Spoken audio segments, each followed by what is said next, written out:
الرحمن الرحيم الفصل الخامس الإفتاء بمذهب آخر ভিন্ন মাযহাব অনুযায়ী ফতোয়া দেওয়া এ বিষয়ে আজকের আলোচনা। যে একজন হানাফি মাযহাবের মুফতি তিনি কোনো ক্ষেত্রে অন্য মাযহাব অনুযায়ী ফতোয়া দিতে পারবেন কিনা। আল আসলু লিল মুফতি আল মুকাল্লিদ আন লা ইফতিয়া ইল্লা বিমাযহাবি ইমামিহি হাসাব আল কওয়াইদ আল্লাতী যাকারনাহা আন উকুদ রাসমিল মুফতি। মুফতি মুকাল্লিদ তার জন্য নিয়ম হচ্ছে এটাই যে তিনি তার মাযহাবের তার ইমামের মাযহাব অনুযায়ী ফতোয়া প্রদান করবে। যেমনটা উকুদ রাসমুল মুফতি থেকে যে নীতিমালাগুলো আমরা উল্লেখ করেছি, ওই নীতিমালার আলোকে মুফতি মুকাল্লিদ তিনি ফতোয়া প্রদান করবেন। ওয়ালাকিন্নাল্লাযী ইয়াজিবু আন লা ইগফালা আনহু, কিন্তু একটা বিষয়, এ বিষয়ে আমাদের উদাসীন না হওয়া আবশ্যক। সেটা হচ্ছে তাকলিদ অধ্যায়ে যেটা আলোচনা করা হয়েছে যে আন্না তাকলিদা ইমামিন মুআয়্যানিন ফাতাওয়া মাবনিয়া আলা সাদ্দি যারাই ওয়াল মাসালিহি শারঈ। নির্দিষ্ট কোনো ইমামের তাকলিদ করা, এটা নির্দিষ্ট কোনো ইমামের তাকলিদ করার যে ফতোয়া, সেটার ভিত্তি হচ্ছে সাদ্দুদ যারাই এবং আল মাসালিহুশ শারঈ। নির্দিষ্ট একজন ইমামকেই সর্বক্ষেত্রে মানতে হবে, এটা কিন্তু সরাসরি কোরআন বা হাদিসের ফতোয়া। তবে এটা কোরআন এবং হাদিসের যে মেজাজ, যে মাকসাদ, সেটা থেকে এটা নির্গত হয়েছে। সেটা কি?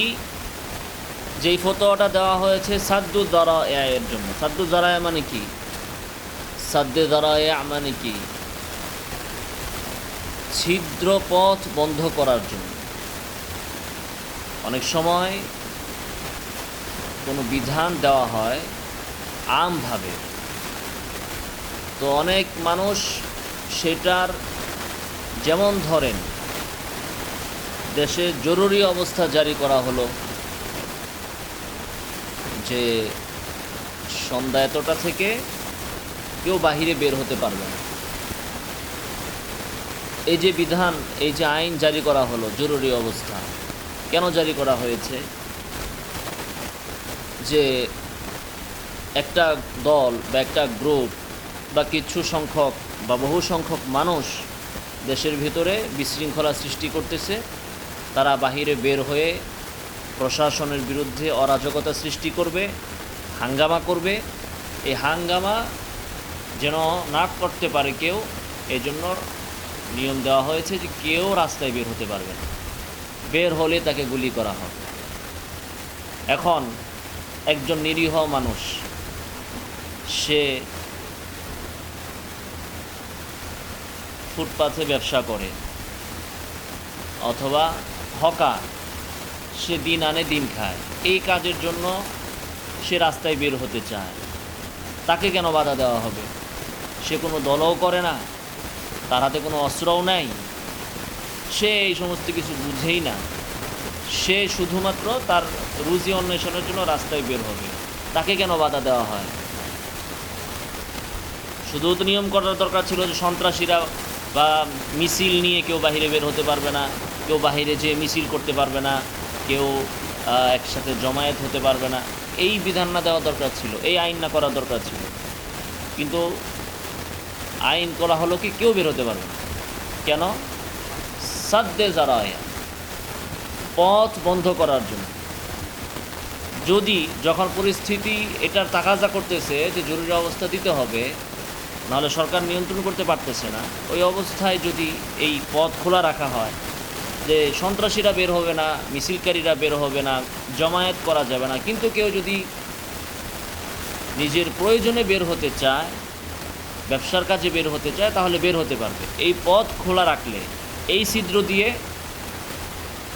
তখন ওই সন্ত্রাসী বা বিশৃঙ্খলাকারী বা বিরোধী দল বা আন্দোলনকারী, তারাও কি হয়ে যাবে? বের হয়ে যাবে। ফলে এটাকে বলা হয় সাদ্দান লিযারায়া। তো অনেক বিধান আছে, আইন আছে, নিয়ম আছে, যেটা মূলত সাদ্দে জারায়ের উপর ভিত্তি করে আরোপ করা হয়। প্রত্যেকটা মানুষ এই বিধানের ভেতরে আসার দরকার নাই, কিন্তু এখানে পথ খোলা রাখলে এখানে যে সমস্যার জন্য এই বিধানটা করা দরকার ওই সমস্যাটা ঘটবে সাদ্দে জারায়। তো একটা মাযহাবের ইমামের নির্দিষ্ট একটা মাযহাব মানতে হবে, এটা শরীয়তের কোরআন এবং হাদিসের সরাসরি বিধান নয়। তবে পরবর্তী ইমামগণ কোরআন এবং হাদিসকে সামনে রেখে, কোরআন এবং হাদিসের মানসাকে সামনে রেখে এই বিধান দিয়েছেন সাদ্দে জারায়। সাদ্দে জারায় এটা কি?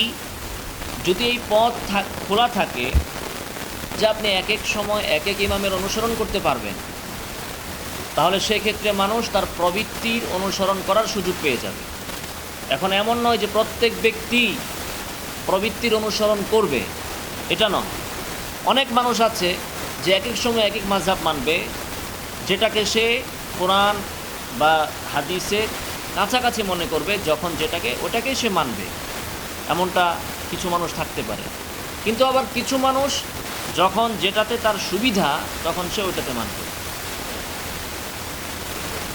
এখন এই পথকে বন্ধ করার জন্য ব্যাপকভাবে ইমামগণ বা আলেমগণ এই ফতোয়া প্রদান করেছেন যে যে কোনো নির্দিষ্ট এক মাযহাবকেই মানুন। এক এক দিন বা এক এক সময় বা এক এক মাসালাতে এক এক মাযহাব মানা এটা বর্জন করতে হবে। আর না হলে মানুষ প্রবৃত্তির অনুসরণ করবে। কীভাবে? যেমন আমরা উদাহরণ দিয়েছি যে যখন যেটাতে তার স্বার্থ উদ্ধার হবে ওই সময় যে এসে ওইটাতে অনুসরণ করবে। যেমন মনে করুন, আমরা অনেক উদাহরণ পড়েছি, তার ভিতরে একটা হচ্ছে শুফার মাসালা, যে প্রতিবেশীর জন্য শুফা সাব্যস্ত হবে কি না। তো হানাফি মাযহাব বলে হ্যাঁ সাব্যস্ত, শাফি মাযহাব বলে যে না সাব্যস্ত নয়। এখন একজন ব্যক্তি সে তার জমি বিক্রি করতেছে, তার প্রতিবেশী এটা কিনতে চাচ্ছে, সে তার কাছে বিক্রি না করে সে আরেকজনের কাছে এটা বিক্রি করে দিতে চাচ্ছে, অথচ এই প্রতিবেশীও ন্যায্য দামে একই দামে সে কিনতে চায়, কিন্তু তাকে না দিয়ে সে আরেকজনের কাছে দিতে চাচ্ছে। তো তাকে বলা হলো, সে বলল যে না আমি তো শাফি মাযহাবের ফতোয়া নিলাম। তো শাফি মাযহাব শাফি বলছেন যে প্রতিবেশীর জন্য শুফা নাই, অতএব এই জমি আমি তার কাছে বিক্রি করতে বাধ্য নয়, আমি যেখানে ইচ্ছে সেখানে বিক্রি করে দিব। ফলে সে এখানে শাফি মাযহাব মানল। ঠিক আছে। আবার দুদিন পরে দেখা গেল যে তার আরেক প্রতিবেশী জমি বিক্রি করতেছে, এখন সে আরেক জায়গায় বিক্রি করতে চাচ্ছে, সে এসে বলতেছে যে আমি তোমার প্রতিবেশী, জমি আমার কাছেই বিক্রি করতে হবে। কেন? যে হানাফি মাযহাবের ভিতরে আছে প্রতিবেশীর জন্য শুফা সাব্যস্ত, অতএব আমি তোমার প্রতিবেশী, আমার কাছে এটা বিক্রি করতে হবে। তো এক জায়গায় সে শাফি মাযহাব, আরেক জায়গায় সে হানাফি মাযহাব, যখন যেটা তার মনে চাচ্ছে সে ওইটা করতেছে। তো এই পথ বন্ধ করার জন্য। তবে এমন নয় যে প্রত্যেক মানুষই এক এক সময় এক এক মাযহাব মানার ক্ষেত্রে সে তার প্রবৃত্তির অনুসরণ করবে, এমনটা নয়। কিন্তু কেউ কেউ করবে সেই পথ বন্ধ করার জন্য। ওয়াল মাসালিহুশ শারঈয়া, এবং শরীয়তের মাসলাহাতের কারণে এই ফতোয়া দেওয়া হয়েছে। বুঝে আসছে কথা? লিআল্লা ইয়াকাআন নাসু ফি ইত্তিবাইল হাওয়া, যেন মানুষ প্রবৃত্তির অনুসরণে লিপ্ত না হয়। কেননা মাযহাবগুলোর শিথিলতা তালাশ করা এটা হারাম। যে আপনি খোঁজ করলেন যে কোন মাসালাতে কোন জায়গায় সহজ আছে, 3 তালাক রেখে 1 তালাক বলে, এই মাসালায় আমি তার মাযহাব নিব। তো ইবনে তাইমিয়ারে পাওয়া গেল, ইবনে তাইমিয়া রহমতুল্লাহি আলাইহি তিনি কি করেন, 3 তালাককে 1 তালাক, তো এই জায়গায় আমি তার মতটা নিলাম। আবার ইবনে তাইমিয়ার আরেক মত আছে যে শাতেমে রাসূল তাওবা করলেও তাওবা গ্রহণযোগ্য নয়, তাকে কতল করতে হবে। এই জায়গায় আমি আবার হানাফি শাফি মাযহাব গ্রহণ করলাম, ইবনে তাইমিয়ারটা নিলাম না।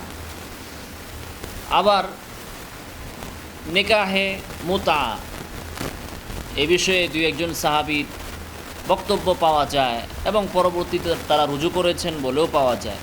ওই সকল ক্ষেত্রে আমি নিকাহে মুতা জায়েজ ওই মতের দিকে গেলাম।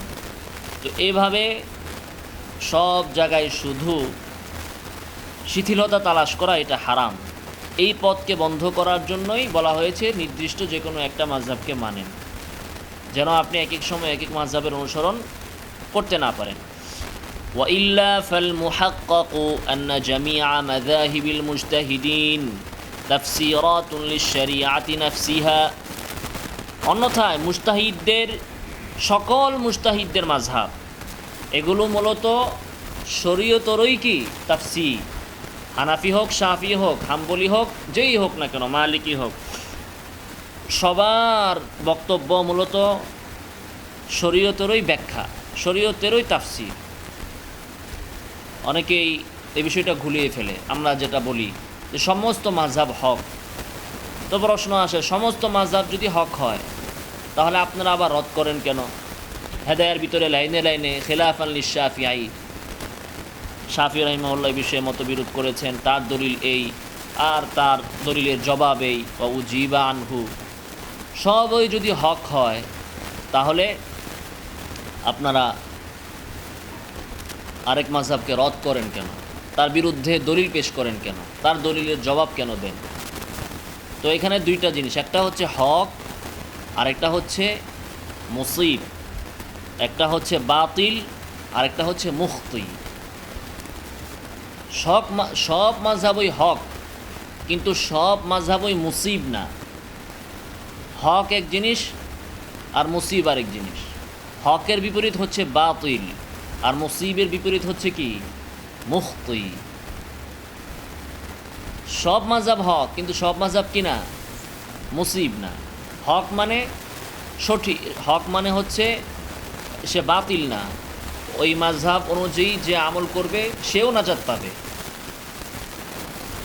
তবে মুসিব হওয়া জরুরি না, কারণ মুজতাহিদ যখন ইজতিহাদ করেন তখন তিনি যদি ভুলও করেন তারপরও তিনি নেকি পান, এবং ওই মুজতাহিদের মুকাল্লিদরা তার ইজতিহাদের ভিত্তিতে যখন আমল করেন তখন তারাও নেকি পান। এটা হচ্ছে ইসাবাত। কিন্তু সমস্ত মাযহাব মুসিব, সমস্ত মাযহাব হক, ওই অনুযায়ী আমল করলে নাজাত পাওয়া যাবে, কেউ বাতিল না। তবে প্রত্যেকেই মুসিব বা সঠিক এমন নয়, ভুলও হতে পারে।